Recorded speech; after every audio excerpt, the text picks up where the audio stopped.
Hello mga auntie, mga uncle. Maayong buntag sa inyong tanan. So mao na pod ni ako ang i-flex na pod nako ning trabaho sa akong bana mga auntie, mga uncle, no. Dinhi dayong dambita mga auntie, mga uncle, alas 2 pa ni siya sa kaadlaw.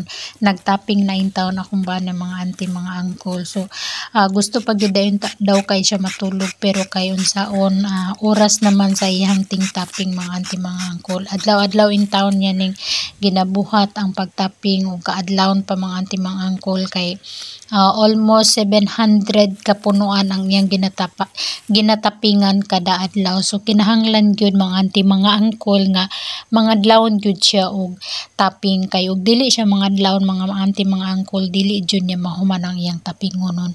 So kani mga auntie, mga uncle, no, makarelate jud kaayo ko ani, kay panahon nga naa pa ko dito sa Pinas mga auntie, mga uncle, grabe kakapoy jud in town mga auntie, mga uncle, kay panahon nga na ako dito gasunod-sunod in taon kog tapping sa ako ang bana. So dili jud lalim, kapoy jud kayo mga auntie, mga uncle, magtapping. Labi na intiro adlaw jud ka mga auntie, mga uncle, magtapping diha, kay daghan kay tapingonon 700 ka buok. So kinahanglan jud mga adlawon. So makapahulay ka ani mga auntie, mga uncle, kaadlaw na ay gabi na jud kaayo.